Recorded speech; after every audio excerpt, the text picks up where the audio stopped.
ignorance. Lorsque j'ai dit cela, je parlais de Calix Beyala, je vous disais que j'ai bien perçu le problème premièrement humain, le problème intellectuel, le problème politique qu'on pouvait dégager de ce voice-là. Et pourquoi j'interviens? Je vous ai dit que partout où on cite mon nom, puisqu'aujourd'hui le voice part partout dans le monde entier, on retrouve désormais 3 noms, même dans une affaire qui ne me concerne pas. Calixte Beyala, Samuel Vondayolo et l'hymne national. Marlène Mvutu. Et donc quand on met le nom de l'hymne national dans un problème, c'est parce qu'on veut que l'hymne national donne son avis. Parce qu'elle pouvait faire son voice sans mettre mon nom. Hein? Mais si elle a pensé qu'il était indispensable de faire connaître en Bondayolo, que je peux faire comme Marlène, parce que le nom de Marlène aujourd'hui, dans les sphères du pouvoir, représente une menace.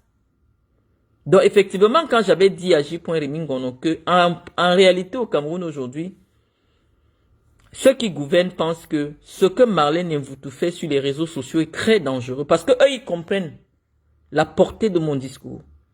Ils comprennent l'incidence de ma posture actuelle sur les réseaux sociaux. Et ils mobilisent beaucoup d'efforts pour me neutraliser. Lorsque je vous ai présenté ce préambule de notre discussion de ce jour, nous allons entrer dans le vif du sujet. Nous disons que ça nous gêne en tant que Camerounais de constater que des gens à qui nous avons confié notre confiance se retrouvent dans les méandres de la bassesse. Je vous disais que j'ai fait un petit exercice pour vérifier, est-ce qu'il y a un autre Samuel Vondayolo? Parce que le seul Samuel Vondayolo, quand je demande à Google, qui est Samuel Vondayolo? On me dit seulement que Samuel Vondayolo est le directeur du cabinet civil de la présidence de la République du Cameroun. On ne m'a pas suggéré.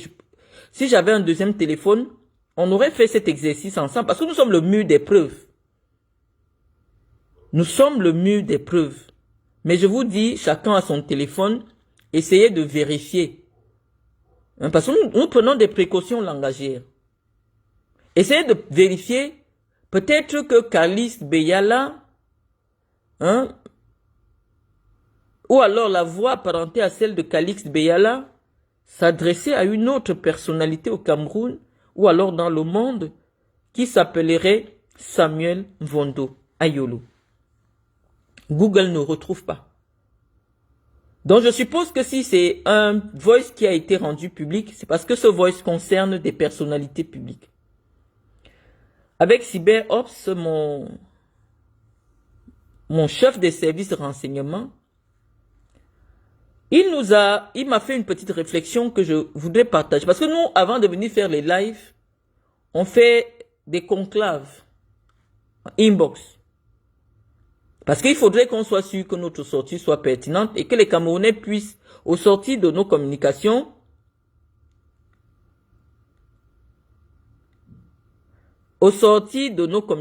que les Camerounais puissent partir avec un peu de savoir.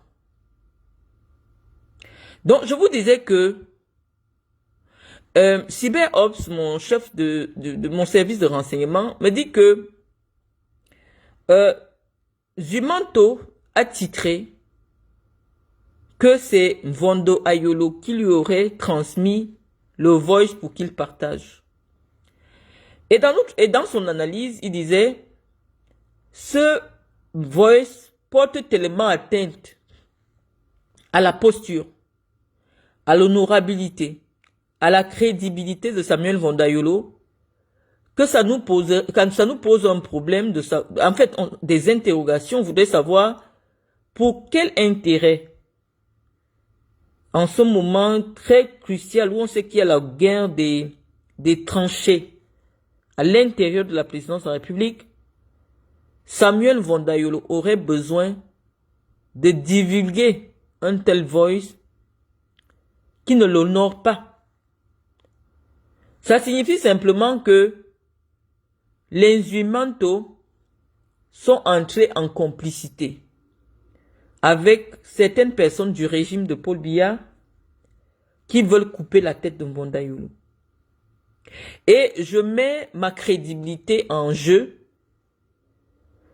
connaissant le ministre directeur du cabinet civil, il ne pourrait jamais communiquer ou alors contacter un lanceur d'alerte sur Facebook pour diffuser une vidéo dans laquelle on dévoile un certain nombre de choses qui peuvent être vraisemblables en ce qui le concerne. Donc je dis que, chers Camerounais, faites attention, vous serez énormément manipulés pendant cette campagne électorale qui a déjà démarré. Parce que c'est nous qui avons lancé le ton depuis 1 an. Et nous allons répondre. Nous allons répondre sur les points qui, pour nous, nécessitent des clarifications. Donc, sur ce premier aspect qui est du fait d'un ministre de la République du Cameroun qui aurait contacté un blogueur pour faire diffuser une communication privée qui lui serait adressée à lui, j'ai des doutes. Et je pense que mon doute est fondé. Je pense que mon doute est fondé. Je pense que Samuel Mvonda Yolo est simplement aujourd'hui victime d'une attaque interne. D'une attaque interne qui vise à le discréditer dans ce qu'on appelle la course à la succession. Donc, sur ce premier élément où on nous fait croire que l'homme d'État aurait contacté des blogueurs pour faire diffuser un voice qui l'humilie, je pense que ce n'est pas vrai. C'est mon avis. Maintenant, nous allons analyser le voice en lui-même. J'ai pris le temps, je vous assure, de bien l'écouter. C'est vrai que là où j'ai entendu mon nom, j'ai un peu sursauté, mais j'ai pris le temps de bien analyser ce voice. Dans ce voice, Calix Beyala se plaindrait du fait que le ministre directeur du cabinet civil, Samuel Mvonda Yolo, aurait fait comprendre à certains communicants c'est pro parce qu'on ne sait même plus de quels sont les partis politiques en compétition au Cameroun. Parce qu'aujourd'hui, la compétition n'est plus uniquement entre le RDPC, le MRC, le PCRN et les autres. Non, il y a maintenant un combat politique entre de différentes chapelles à l'intérieur de la présidence de la République.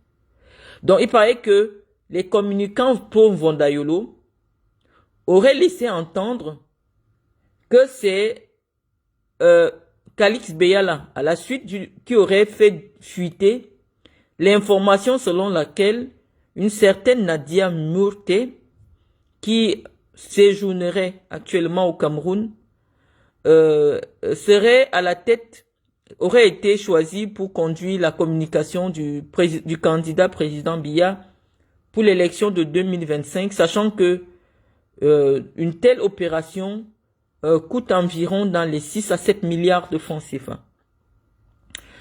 Et dans sa communication, dans la communication de Calix Beyala, elle estime que aujourd'hui, nous, en tant que Camerounais, ayant de l'expertise en communication, que chacun peut se réclamer à peut-être des degrés différents, il était peut-être aujourd'hui indispensable que notre pays fasse appel à des communicants camerounais dont la crédibilité est établie et avérée pour conduire les élections de la présidence, en fait, pour accompagner les candidats à l'élection présidentielle.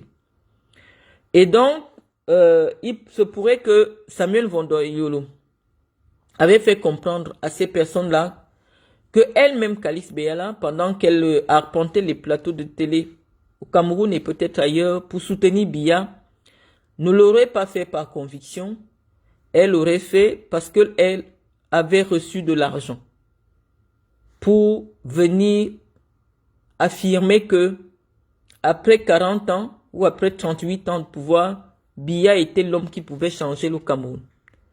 Donc, vous devez comprendre, vous Camerounais, que c'est vous les dindons de la farce. C'est-à-dire que généralement, des personnes sur les plateaux télé ou dans les radios, dans les journaux, qui prennent parfois des postures en matière de communication, le font uniquement parce qu'elles ont reçu de l'argent. De l'argent pour vous tromper. De l'argent pour, tout en ignorant ou alors du moins en méprisant la souffrance des Camerounais. Et donc, dans cette perspective, Calix Beyal a dit que même si elle a reçu de l'argent, c'était de droit. Parce qu'elle pense que ses ancêtres ont travaillé au Cameroun et que l'argent des Camerounais lui appartient.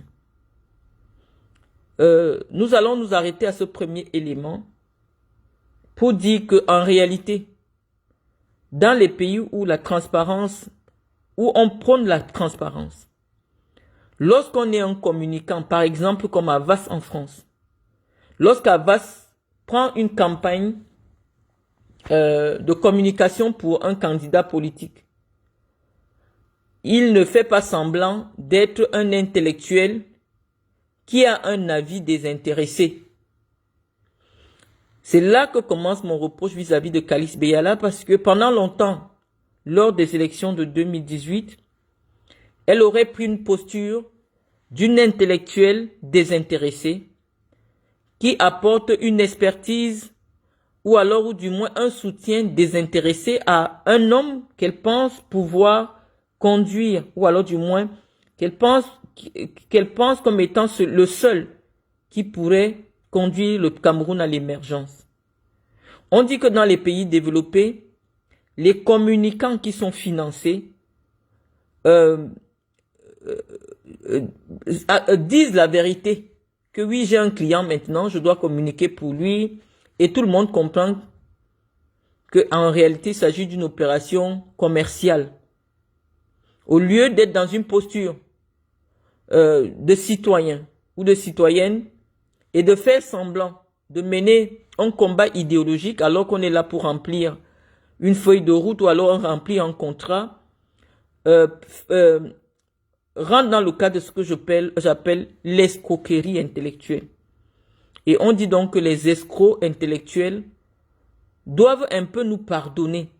Parce que le Cameroun a trop souffert, les Camerounais ont trop souffert de ces pseudo-intellectuels à la solde d'un tyran qui maintient son pays dans la pauvreté depuis plus de 40 ans.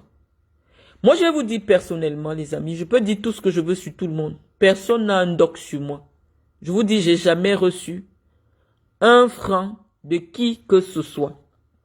Ou du moins, un avantage de qui que ce soit depuis que je suis devenu moi, avec mon nom et mon prénom. Et c'est ce qui gêne. Je vous ai dit, les gens de Yaoundé sont dérangés parce que, par rapport à moi, parce que je ne suis pas quelqu'un de maîtrisable. On ne sait pas avec quoi on peut me tenir. On ne sait pas de qui je dépends. On ne sait pas par où ou par quelle ficelle avoir accès à moi. Et donc, d'où l'intensification des attaques personnelles pour fragiliser non seulement ma posture, mais fragiliser mon moral.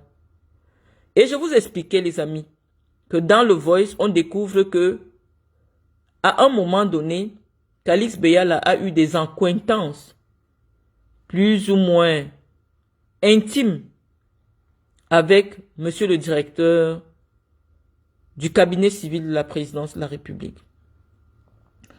Nous disons que le chantier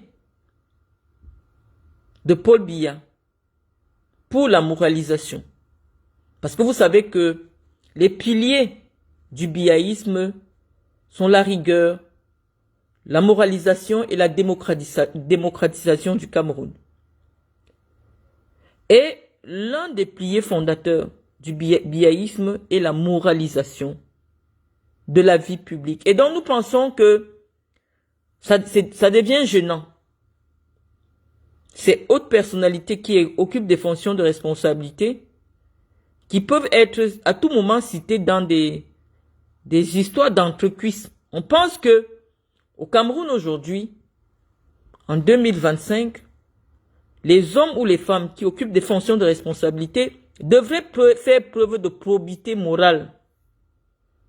Il est question aujourd'hui qu'un homme qui est marié depuis plusieurs décennies, à toutes les fois on cite son nom dans des affaires d'entrecuisses.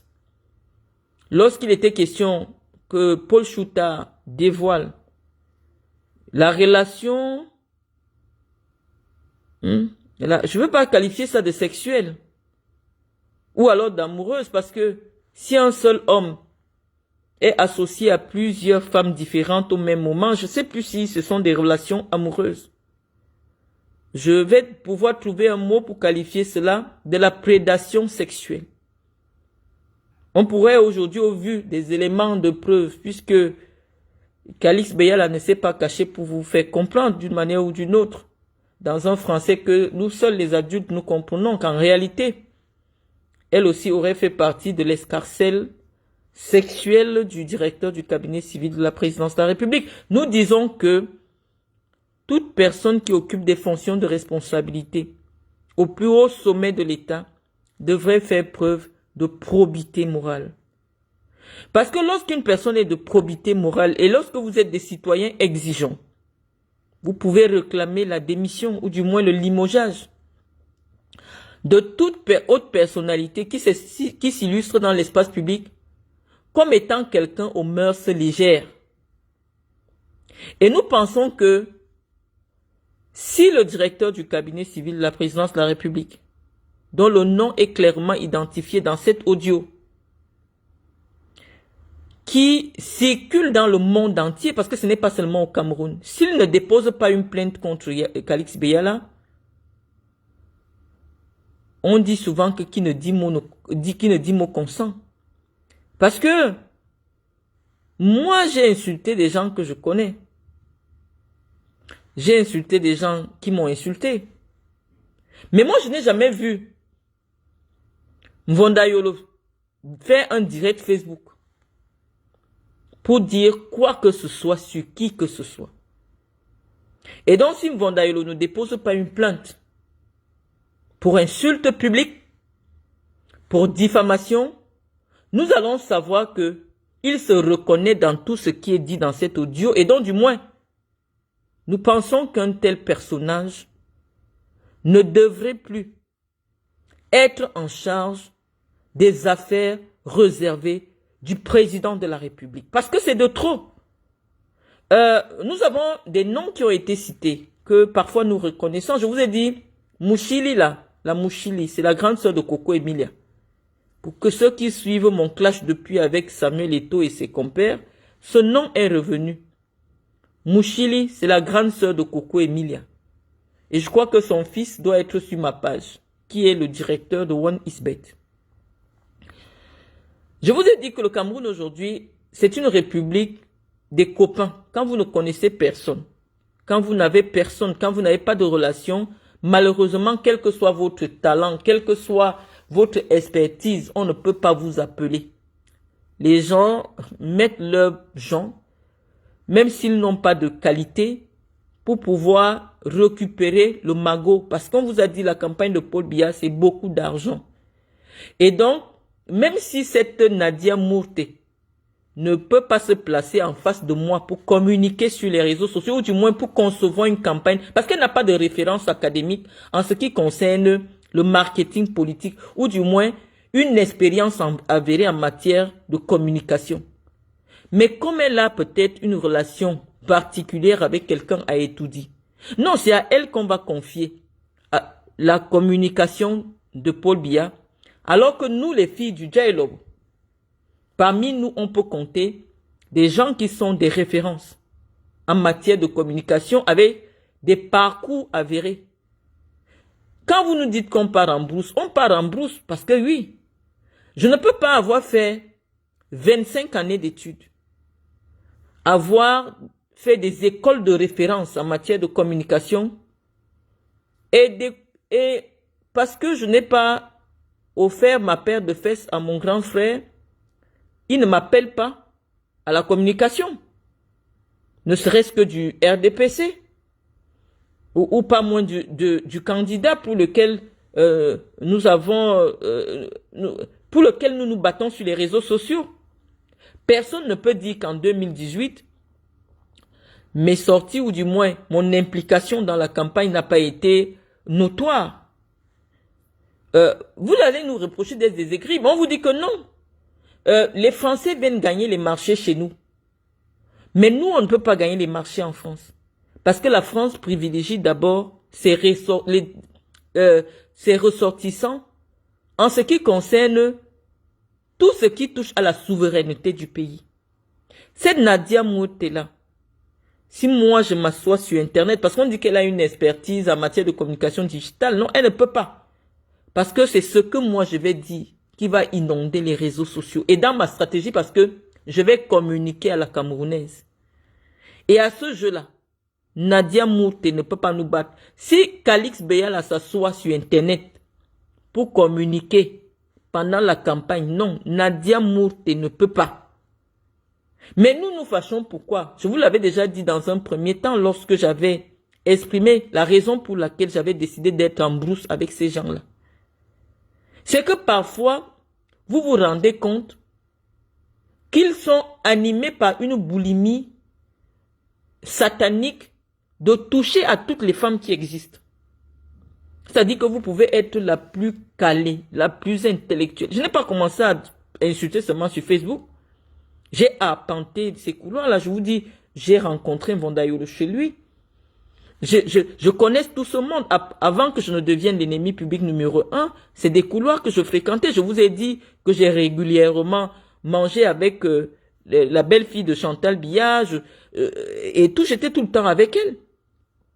Donc, je n'ai pas commencé à être une paria de la société. J'ai été dans les rangs. Je me suis battu sur les réseaux sociaux avec la base et les affidés de Camto. Mais à quel moment mon grand frère pense que Marlène qu'il connaît, qu'il a déjà rencontré, peut intégrer une cellule de communication en vue de préparer la campagne de Paul Biya, ne serait-ce que sur les réseaux sociaux, et me donner même 10 millions. Ou alors même 2 millions. Histoire de dire, voilà ce que tu vas faire. Non. On vous dit que tout travail mérite un salaire. Je pense aux gars comme VP de Londres, je pense au mari Paul, je pense à Marthe Cécile Mika, toutes ces femmes qui se sont levées, qui ont donné de leur temps, parce que les réseaux sociaux, malheureusement, nous, on n'a pas de pages monétisées. Nous mobilisons notre temps, notre énergie. Nous faisons des inimitiés inutiles. Au point où à un moment donné, vous vous retrouvez isolé. Parce que la majorité des Camerounais ne comprennent pas comment des jeunes peuvent croire que un homme de 92 ans peut encore conduire les affaires de l'État. Mais nous, par conviction, on l'a soutenu. Moi, j'ai jamais rien reçu. Je ne vais pas parler au nom des autres. Mais je pense que c'est un peu ingrat lorsqu'on découvre que Vondaïolo est capable de faire venir une Française dont les références, j'ai cherché sur Facebook, ne sont pas suffisamment probantes pour qu'elle puisse porter la campagne d'un candidat qui a fait 43 ans au pouvoir. On verse des milliards et les communicants bénévoles qui font un travail certain ne reçoivent rien. On dit non.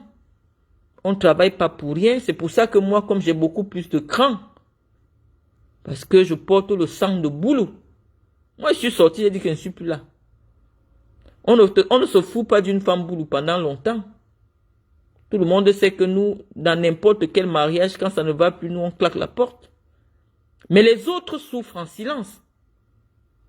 Les autres communicants bénévoles souffrent en silence. Et on découvre que, on dit que Nadia Mouté, c'est elle qui va pouvoir établir une stratégie performante pour la campagne de Paul Biya. Donc les amis, dans cette première analyse, je veux dire, cette première approche de l'analyse de ce voice, nous découvrons que Calixte dévoile une forme de frustration. Une frustration, ma foi, qui est légitime quand on voit le déploiement qui a été le sien pendant, post ou ante les élections. Oui, elle s'est mobilisée. Et donc oui, peut-être si elle a reçu quelques subsides pour le faire, je pense qu'elle est la seule. Mais pourquoi elle aurait reçu cela et que moi je n'ai rien reçu? Parce qu'elle a fait ce que tout le monde fait à Yaoundé pour pouvoir avoir. Il faut ouvrir, il faut donner. Il faut donner l'entrejambe. Parce que si elle parle encore, vous avez dit que quel est ce docteur qui aime parler de sexe? Je vous dis que le sexe est au cœur du pouvoir. Le sexe est un élément de pouvoir au Cameroun et même partout. Je vous avais indiqué un livre, Sexus Politicus.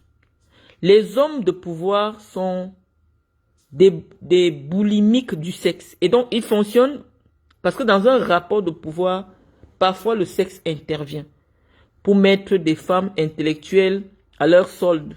Tu vois, une femme intellectuelle, elle travaille pour toi pour rien parce que même sexuellement, tu la tiens. Vous avez entendu dans le voice de Kalix Beyala. Elle vous dit que le ministre directeur du cabinet civil aurait menacé de publier ses sextapes. Donc les amis au Cameroun, le Cameroun c'est un grand film porno. Le porno ne laisse personne là-bas. Donc quand moi je parle ici, ne faites pas comme si moi je suis une sorcière sortie d'un chapeau. Non, simplement, Dieu m'a donné la capacité de dire des choses sans gêne. On vous dit que là-bas c'est le grand porno. On dit que ce n'est que les nudes de Paul Biya en 2025 que nous on attend ici. Parce que c'est grave que une écrivaine reconnue dans le monde entier dise que on a menacé de publier ses sextapes. Vous voulez encore quoi? Quand c'est moi qui parle, vous dites que oh, une docteure, comment on peut être docteur, on parle de sexe. On ne parle que du sexe au Cameroun. Dans les bureaux au Cameroun, au lieu d'étudier les dossiers des jeunes Camerounais qui ont trouvé la possibilité de mettre du gazon ou alors de mettre de bitumer les routes avec les matériaux locaux pour pas cher. Je crois que j'ai reçu un tel projet d'un gars qui bitumait les routes avec des matériaux locaux, je sais pas. Personne, il envoie sa demande chez Vondayolo. Vondayolo ne peut pas financer son projet. Parce que, non, les papas sont sur le porno. Non, ils sont sur les films porno, sur les téléphones. Donc quand c'est moi qui viens parler, on dit que ah, Marlène aime trop parler l'affaire des pornos. Les gars ne travaillent pas. Les gars, c'est des jouisseurs. Au point de menacer de publier les sextapes. Et Kalix Beyala a dit que je n'ai jamais eu les sextapes. Donc si tu dis que tu as mes sextapes, tu mens. Est-ce que c'est encore moi qui parle? C'est dans le voice de Kalix Beyala que je viens seulement décrypter. Et je décrypte pourquoi? Parce qu'on a cité mon nom dans l'affaire, dans une affaire où moi je ne connais pas. Donc même les gens qui ne connaissaient pas Marlène Mvutu et qui connaissent Kalix Beyala, parce qu'en France, oui, Kalix Beyala est plus connu que moi. Donc lorsqu'un scandale sort comme ça, les voix se partagent partout, les services secrets français, on entend Marlène Mvutu. On va demander encore que Marlène Mvutu, c'est comme ça que je deviens célèbre, même dans les choses qui ne me concernent pas. Donc quand on cite mon nom, tac, il m'assoit dans le noir, je parle de l'affaire. Donc, je suis en train de dire que Marlène parle, pardon. Donc, j'étais en train de vous dire, les amis, que le pays est pris en otage par des pornographes. Et donc, il est temps d'enlever ces gens qui ne pensent pas à l'avenir de vos enfants. Des gens qui passent le temps, 10 heures dans les bureaux, à sauter les femmes des gens, à ensauvager vos filles et vos femmes. On dit que ce genre de personnes ne doivent plus être à la tête de l'État. C'est ce que moi je dis. Parce que c'est honteux. Moi, je n'ai jamais entendu une histoire pareille dans tous les pays que j'ai fait. On dit qu'un directeur du cabinet civil dit que lui, il a les nudes. Que si elle s'amuse, il met la sextape dehors. Kalix Beyala, qu'est-ce que tu en sais? Parce que vous faites souvent comme si c'est moi seul qui parle des choses. Parce que Je peux insulter Mvondayolo, c'est mon frère. Mais si je vois quelqu'un qui veut attaquer Mvondayolo, moi, je peux parler. Je peux parler parce que c'est mon frère. Donc, si Mvondayolo dit qu'il a la sextape, crois-moi, il a la sextape. C'est que tu ne sais pas comment on fait les sextapes au Cameroun. Toi, tu ne sais pas. Donc, je vais parler maintenant pour que les Camerounais sachent ce que toi, tu essaies de cacher. Comme tu as appelé mon nom, comme étant la plus grande gâteuse du Cameroun, la personne qui gâte tout. Voilà mon nom partout maintenant dans les inbox. Je suis obligé de venir parler. Je vais te dire, Calixte, lorsque tu logeais au Hilton, dans une suite payée par l'État du Cameroun, il faut savoir que toutes les suites du Hilton ont des caméras. C'est ce que j'étais en train de dire aux Camerounais lorsque un certain Bachirou avait prétendu que Amour Belinga l'avait invité pour coucher avec sa femme. Je lui ai dit que la sécurité du Hilton porte atteinte à l'intimité des clients. Mes amis, le Hilton est le lieu d'espionnage est le centre de l'espionnage au Cameroun.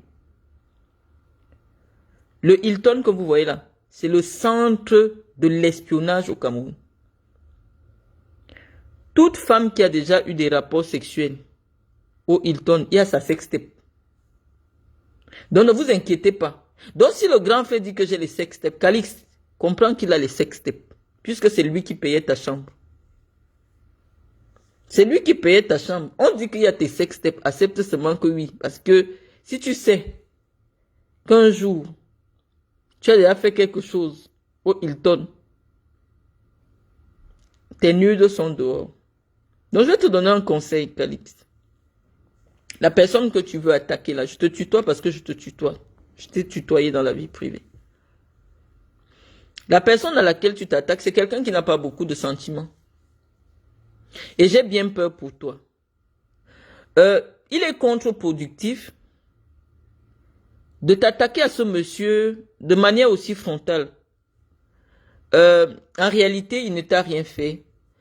S'il parle dans le privé, s'il parle avec ses intimes sur la nature de vos rapports, ou alors du moins les raisons de ta posture actuelle, il n'a jamais tenu à ce que ce soit sur la place publique.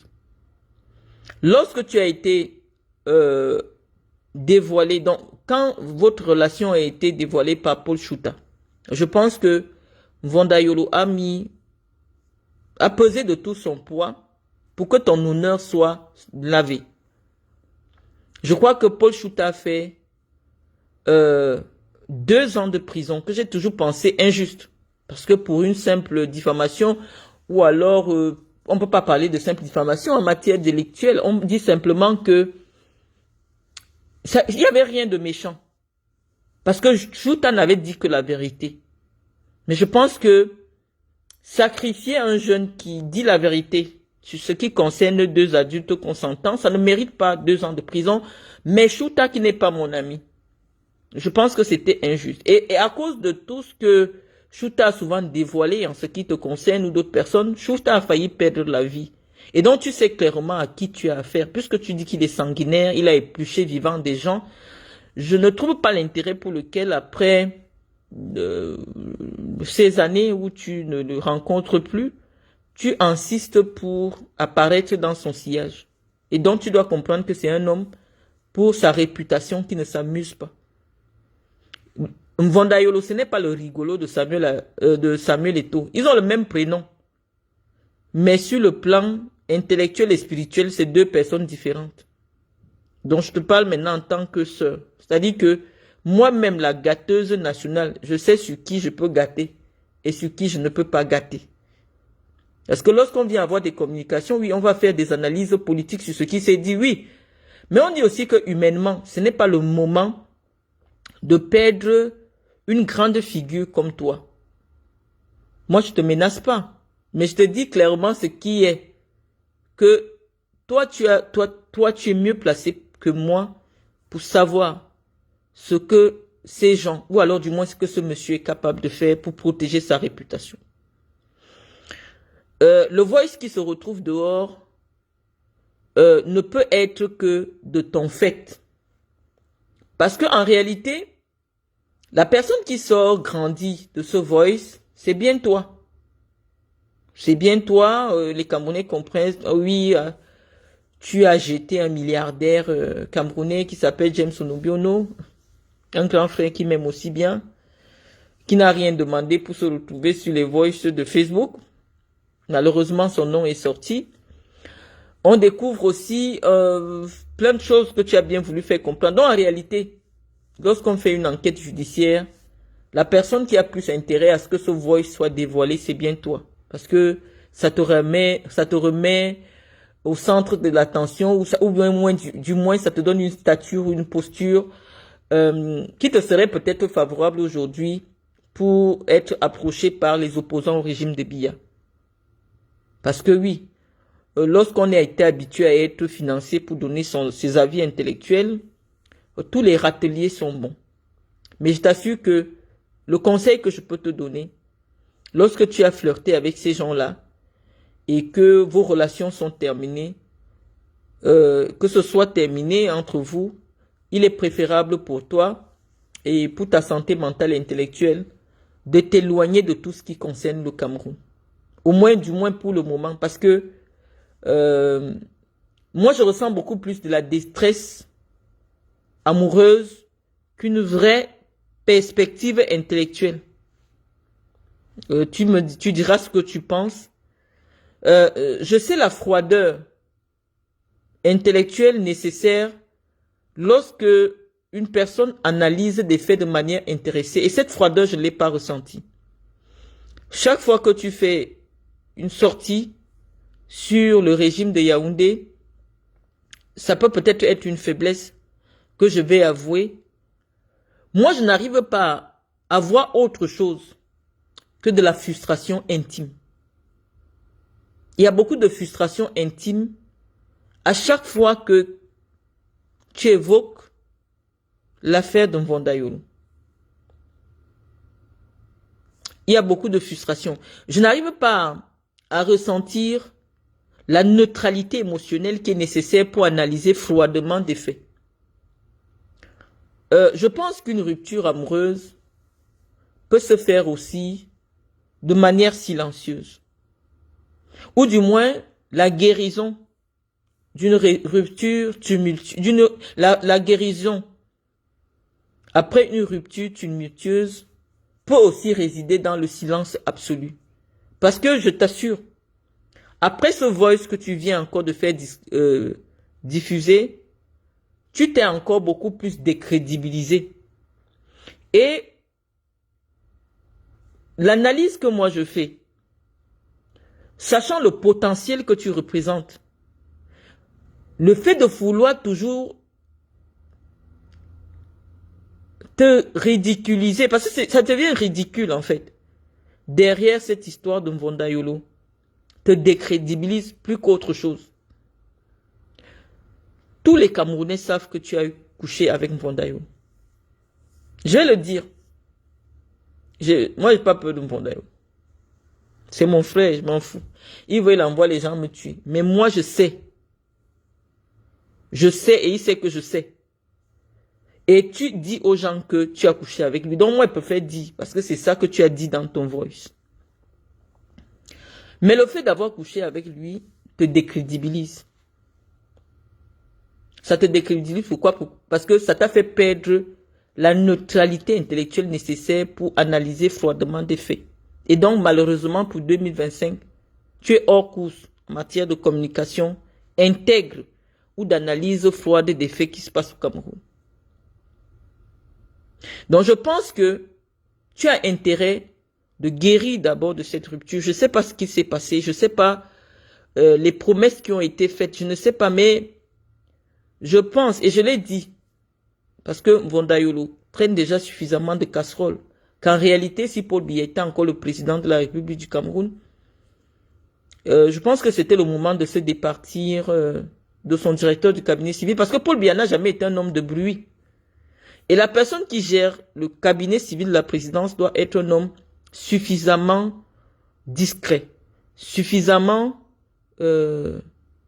intègre et dont la probité morale ne peut pas être mise en doute. Mais je ne sais pas si ces qualités-là, à présent, au vu de tout ce qui se dit, oh, Vonda Yolo, ça fait 3 ans qu'on entend parler de votre saga avec Vonda Yolo. Et dès que les Camerounais essayent d'oublier, boum, ça revient encore. On a l'impression qu'il s'agit d'une maîtresse évincée. Parce que lorsque tu cites d'autres femmes, laisse-nous faire ça, parce que tu as dit que c'est moi qui gâte pour rien. Laisse-nous faire ça, dis les noms des gens qui ne nous ont rien fait. Tu cites les Mouchili, tu cites ces femmes-là, en réalité, au fond, dans ta démarche, étant donné que tu es émotionnellement impliqué, ton discours perd de sa pertinence pour se retrouver uniquement dans le cadre d'une guerre des chéris. C'est que tu viens trahir d'autres filles pour que Madame Vonda Yolo soit au courant. Parce que la cible de toute cette affaire, ce n'est ni Vonda Yolo lui-même, mais tu cibles ta rivale éternelle, ta rivale perpétuelle. Je ne sais pas quel est l'adjectif que je vais utiliser. La pauvre Madame Vonda Yolo, épouse officielle, parce que c'est elle la seule victime de toute cette affaire. Sinon, on sait que le DCC, lui, c'est un gentleman. Je l'avais déjà dit dans une vidéo ici, c'est un boulot. C'est un consommateur. Donc, on ne nous apprend rien dans cet audio. On vient seulement nous dire que cet audio vient seulement nous faire comprendre que parfois Paul Chouta dit la vérité. Alors que nous, on avait déjà dit que c'est un menteur. On avait déjà dit que Paul Chouta, c'est un affabulateur, c'est un idiot. On doit même le tuer. Mais Calix vient nous dire que elle a porté plainte à quelqu'un qui a dit la vérité. Calix a fait jeter en prison un jeune qui a dit la vérité. Et ça, ce karma-là, Calix, jeter quelqu'un en prison pendant 2 ans, parce qu'il a dit la vérité que toi-même tu viens aujourd'hui dévoiler pour renaître dans l'espace médiatique. Je pense que cela devrait être précédé d'un véritable mea culpa, parce qu'on n'envoie pas quelqu'un en prison pour rien. On n'envoie pas la jeunesse de quelqu'un en prison pour rien. On a dit que Paul Chouta a menti, que tu connais Vonda Yolo, puisque avant tu disais non, je ne le connais pas, moi je suis au Cameroun pour mon travail, tout ça. Et la justice camerounaise a envoyé quelqu'un quelque part où il pouvait aller mourir. Donc je pense peut-être, d'après ce que j'ai lu de Paul Chouta, tu as dû présenter tes excuses en privé et qu'aujourd'hui vous vous entendez suffisamment bien. Mais je pense que tu as déjà traversé, je crois que tu dois être né en 61. Et donc tu dois avoir 64 ans. Et en tant que tel, il y a certains agissements que tu ne pourrais plus légitimement te réclamer aujourd'hui être l'auteur, puisque pour ceux qui te connaissent dans l'univers médiatique français, on sait que tu es une écorchée vive. Mais il y a un âge où la passion doit faire la place à la raison. À 64 ans, une femme ne doit plus être dans la passion. Elle doit être dans la raison. Et la raison t'aurait indiqué que, très sincèrement, la sortie de ce voice ne te dessert en fait. Donc, j'étais en train de dire, pour continuer dans l'analyse épistémologique, parce que de temps en temps, on met un pied au quartier, mais on revient dans les amphithéâtres. Pour dire que tu as refuté, parce que je suis aussi BP de Gosse, quand Vonda Yolo dit que il te connaît depuis fort longtemps. Je crois qu'il aurait évoqué le chiffre de 40 ans ou 30 ans. Mais moi, je sais que dans un autre voice que tu avais laissé diffuser, tu disais que Vonda Yolo et toi, c'est pas les histoires d'aujourd'hui, qu'en réalité tu le connais depuis le Gabon. Et je crois qu'il était ambassadeur du Cameroun au Gabon. Ça date peut-être il y a 10 ou 15 ans. Donc si quelqu'un dit que je la connais depuis fort longtemps, comme nous n'avons pas la version des dires de Vondaïlo, on préfère ne pas s'en tenir uniquement à ce que toi-même tu laisses diffuser dans l'espace public. Je sais vraiment pas ce que Vondaïlo vous a donné. Mais je sais que toutes les femmes qui côtoient Vondaïlo, après elles deviennent folles. Je sais pas ce qui se passe. Ou alors du moins deviennent suffisamment ou émotionnellement déséquilibrées. Je pense que grande sœur Calixte, je peux même pas dire grande sœur parce que tu es l'aînée de ma mère d'1 an. Donc tu es ma maman. Je vais te dire de prendre du recul. Parce que la trajectoire que tu veux prendre pourrait plutôt te desservir qu'autre chose. On ne peut pas impunément jeter de l'opprobre sur un homme politique et s'attendre qu'il n'y ait pas de retombées. C'est des gens qui sont nés ou alors qui vivent pour défendre leur image. Et tous les coups sont permis. Je peux te dire, si j'ai la charge ou si un jour dans la vie, moi je me charge de communiquer pour un homme politique, ah non. Les coups en dessous de la ceinture, on va les donner en vrai. Parce que lorsqu'il est question de défendre un client, ou alors du moins de défendre une personnalité publique, on n'a pas peur de tremper les mains dans la boue. Je pense que si Paul Biya était encore président du Cameroun, avec tout ce qu'on a déjà suivi sur Vondaïlo, non, il y a fort longtemps que Paul Biya se serait séparé de ce collaborateur encombrant. Je pense, après avoir écouté ce que tu avais à dire, que une certaine Nadia Murté, une éventuelle maîtresse, ou alors une supposée maîtresse de Vondaïlo, est celle à qui Paul Biya a confié sa communication. Nous, simplement, ce que nous disons, c'est que nous attendons Nadia Murté. Nous attendons le déploiement de Nadia Murté et nous allons lui prouver à elle que nous avons fait les mêmes écoles que les meilleurs communicants politiques et commerciaux du monde. Parce que ce que nous on va dire sur les réseaux sociaux, c'est ce que les Camerounais vont entendre. Mais une élection dans une dictature, la communication, oui, elle permet de passer du temps, mais n'est pas la clé pour gagner l'élection. Parce que le traumatisme dans lequel les Camerounais vivent depuis 43 ans les pousse à avoir peur du départ de Paul Biya. Parce qu'aujourd'hui, oui, on a beaucoup plus peur du départ de Paul Biya que de l'arrivée d'un nouveau président. Parce qu'en réalité, quand on observe l'univers sociopolitique du Cameroun, on se dit que les gens du régime sont plus dangereux que l'opposition.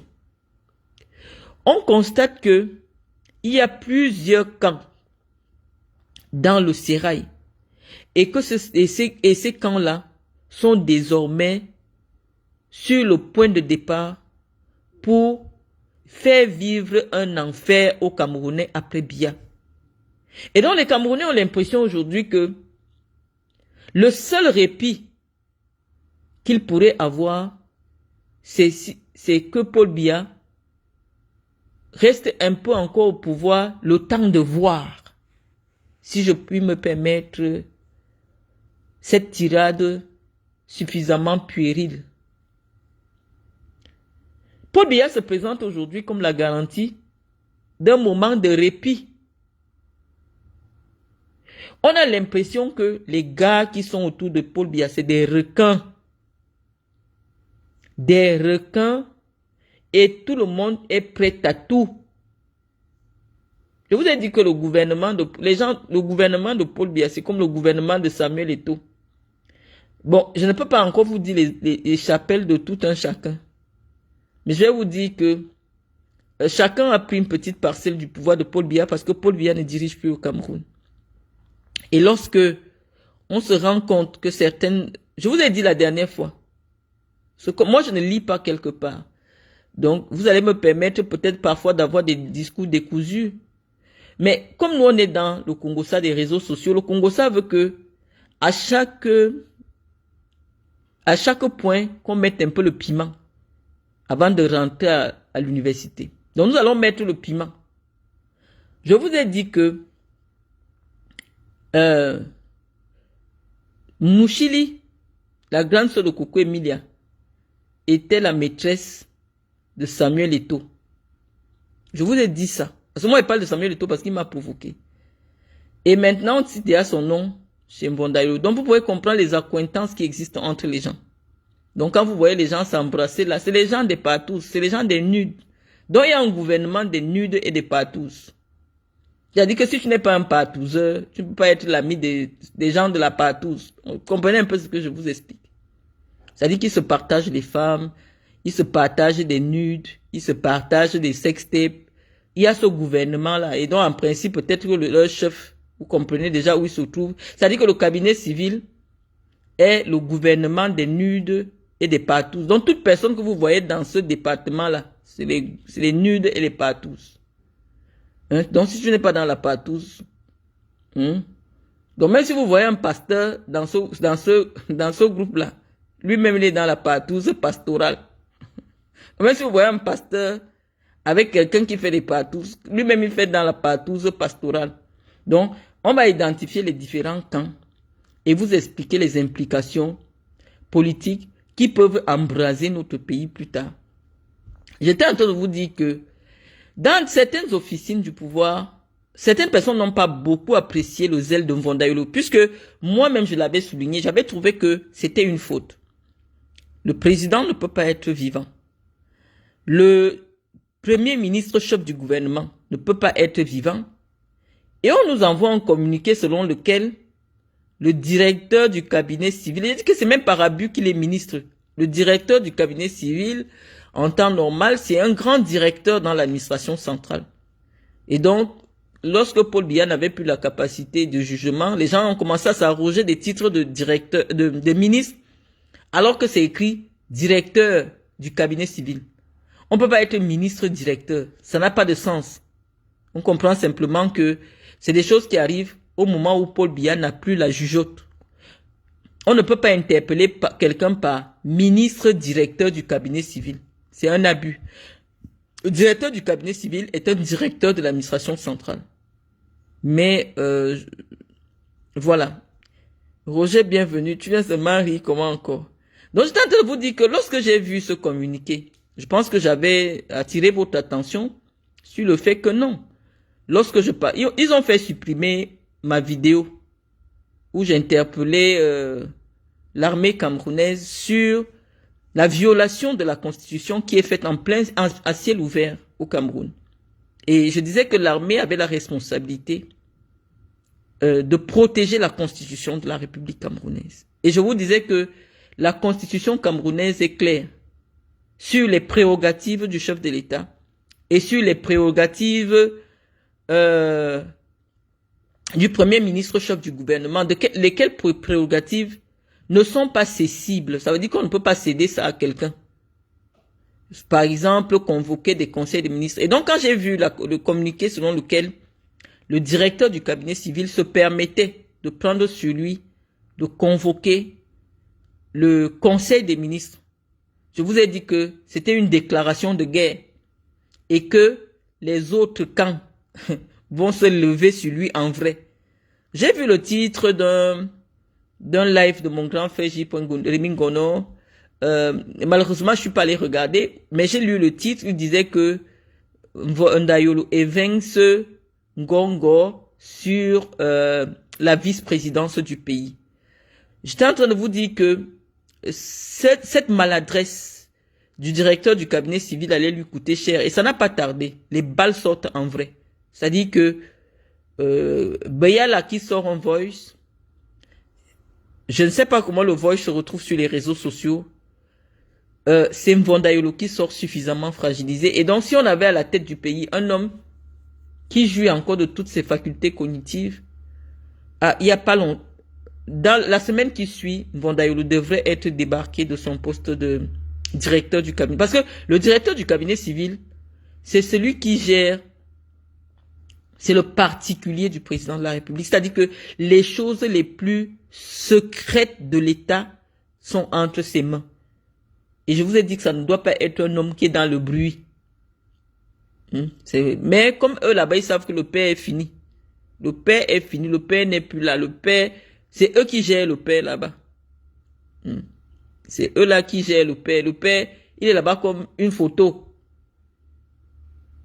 Vous voyez un directeur du cabinet civil. En principe, dans l'organigramme initial du Cameroun, Paul Biya a occupé le poste de directeur de cabinet civil. En aucun moment, on n'aurait pu imaginer qu'au Cameroun, le directeur du cabinet du président est un ministre. Non. Ça veut dire que sur le plan constitutionnel, il y a un abus. C'est-à-dire que le gouvernement est à part. Les services du président de la République sont à part. On ne peut pas prendre un membre du gouvernement et lui, il travaille dans le cabinet du président de la République. Ça n'a pas de sens. Et donc, depuis que Paul Biya est devenu intellectuellement fragile, des gens ont commencé à faire des choses comme ça, juste pour s'arroger des titres de ministre, pour se faire plaisir. Le directeur du cabinet civil est un simple directeur de l'administration centrale qui a pour je veux dire, responsable hiérarchique, le secrétaire général de la présidence de la République. Mais vous voyez aujourd'hui, Mvonda Yolo est quasiment l'égal du secrétaire général de la présidence de la République, ou du moins, Mvonda Yolo détient un autre pôle de coordination de l'administration de la présidence de la République. Or, les tests sont clairs. C'est le secrétaire général de la présidence de la République qui a la responsabilité de coordonner, de mettre en musique toute l'administration de la présidence de la République, y compris la direction la direction du cabinet civil. Et toute cette cacophonie de fin de règne vous pousse à comprendre qu'il est temps que ce soit les Camerounais même qui se lèvent pour mettre un terme à ce fiasco qui fait perdre beaucoup d'argent au Cameroun. C'est-à-dire que des gens qui se sont installés à la tête de votre pays sans votre mandat, parce que ce ne sont pas des gens élus. C'est des gens qui ont compris que l'homme qui a eu vos votes il y a 7 ans n'a plus la capacité de comprendre ou alors de juger de la capacité de faire un remaniement. Vous n'allez pas nous dire que c'est normal qu'après 7 ans où les résultats ne sont pas probants, Paul Biya vous avait promis les grandes réalisations. Paul Biya vous a promis un certain nombre de choses, mais qui n'arrivent pas à être implémentées parce que on découvre qu'il a fait confiance à des incapables. Mais lui, aujourd'hui, il est intellectuellement fragile. Sinon, Paul Biya était un homme. À l'époque, lorsque Paul Biya était Paul Biya, c'est un mot que j'utilise tout le temps, parce que j'ai beaucoup d'admiration pour l'homme.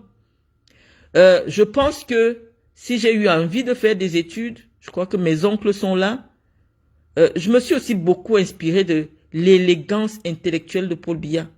C'était un homme très calé.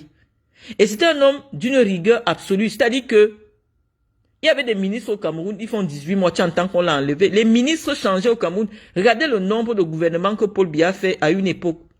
Mais dès lors qu'il a été intellectuellement fragile, on voit un gouvernement qui fait 7 ans, personne ne bouge. Les gens meurent même. Il n'y a pas de nomination. C'est parce qu'ils se tiennent. On sait que celui qui a la signature, on lui a déjà enlevé la signature. On ne peut plus le donner. Et si un camp sort la signature, il y a un autre camp qui va se lever pour dire que c'est une fausse signature. Donc ils se tiennent maintenant comme dans la mafia. Ils se tiennent comme dans la mafia. Un ministre meurt, Paul Biya n'est même pas au courant qu'il est mort. On dit seulement que ça va, comme ça continue. Le pays n'est plus dirigé par l'homme de la rigueur. Le pays n'est plus dirigé par l'homme de la moralisation de la vie publique. Je vous ai cité un exemple il y a quelques jours sur Jean de Dieu Momo. À l'époque où Biya était Biya. Ah non, c'est que ça ne fait pas une semaine, on le débarque. Les gens trouvaient même que cette frénésie à changer de gouvernement empêchait une vraie lecture de l'action politique de Paul Biya. Parce que Paul Biya, il y a on peut vous citer certains ministres qui ont fait 18 mois. Quelqu'un tu es nommé là, dès que tu es... Paul Biya était un homme, je vais même dire à la limite, méchant. Moi, j'ai vu quand Paul Biya appelait souvent Mendozé, Mendozé pouvait faire pipi sur lui. Mendozé, quand il voit que c'est le Paul Biya qui appelle, il court d'abord dans la cour, comme ça, il court, il passe se cacher, le gars tremble, il ne voit même pas le président en face de lui. Les gens ne s'amusaient pas avec Paul Biya. Aujourd'hui, l'homme est fragile. On voit des incongruités, des ministres du gouvernement qui sont interpellés de manière vulgaire dans des vidéos des femmes, des vidéos scandales. Le président n'est plus là, mes chers frères et sœurs.